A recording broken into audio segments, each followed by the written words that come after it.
Good afternoon.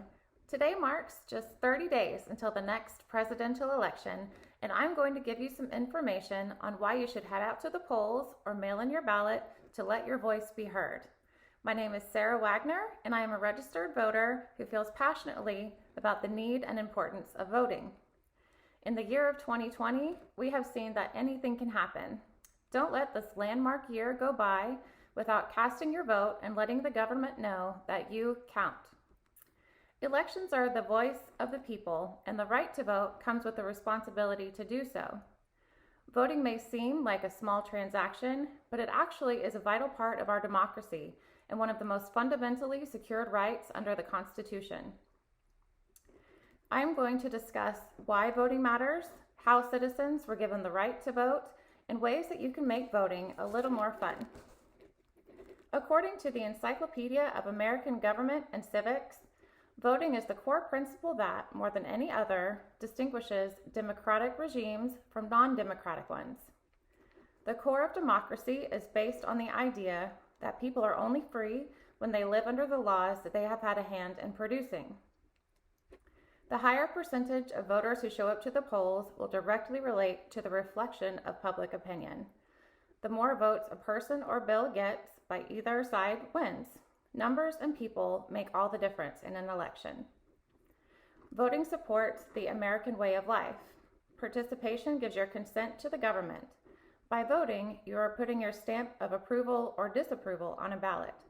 Every vote and every person matters.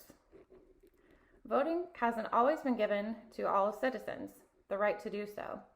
There have been lengthy battles for everyone to gain the right of suffrage or the right to vote.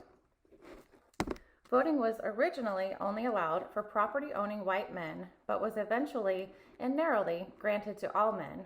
But several limitations were put into place to try to keep all minorities and anyone who wasn't a white man away from the polls. The 19th Amendment was passed in 1920, and that allowed women to vote.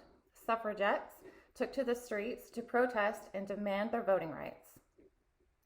Several tactics and limitations were set to try to keep minorities from voting, and arbitrary rules were put and limitations were set to keep them away.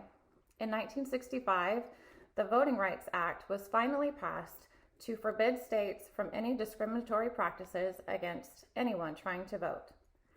Voter intimidation and discrimination should never be tolerated again. Now that everyone is allowed to vote and we are all given the privilege to do so, we are also given the responsibility to cast our vote. There are ways that getting out to vote can be a little more fun. In a year of a pandemic, there are social limitations of gathering places and sizes, but there are still safe ways to enjoy voting day. According to rockthevote.org, getting out to vote can also be fun. There are several ways to make the responsibility of voting also more enjoyable. You could start a conversation with your friends and coworkers and ask if they are registered to vote.